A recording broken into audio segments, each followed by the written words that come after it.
I used to be a primary school principal, and probably the biggest area of concern I had, or the most frustrating one in the whole curriculum, was LOTE, languages other than English, because I think we were failing. It wasn't because the teachers wasn't working very hard, it wasn't because a lot of energy wasn't put into it, but it was because we lost sight of what it was all about. The original program, when it was set up for primary schools, was very clear that the aim of languages in the primary school and languages throughout the school was proficiency. You had to produce students who could communicate in the language throughout the school system and at the end of the school system and in later life. Well, in that we were clearly failing. At the end of primary school, the students generally had very low level of performance, and that is pretty standard across the school system as I understand it. There are exceptions, of course, but the students generally only got an hour and a half a week, sometimes less than that, and that is simply not enough time for people to learn languages effectively.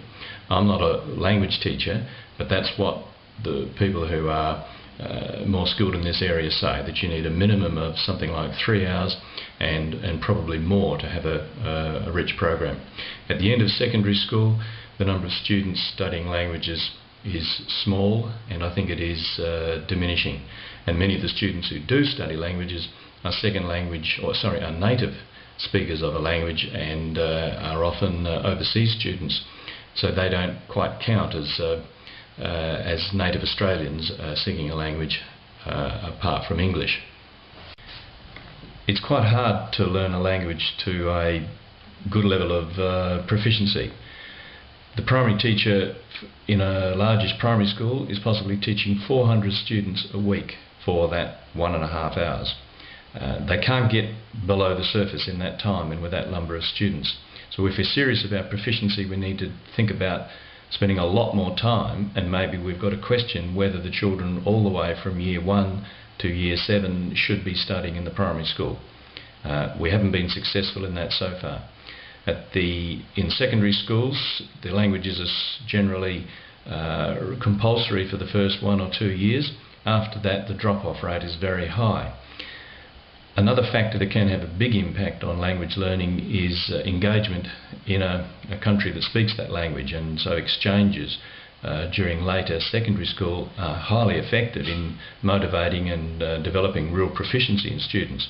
So I think a lot more effort and funding could be put into fostering exchanges for the students who are serious students of the language.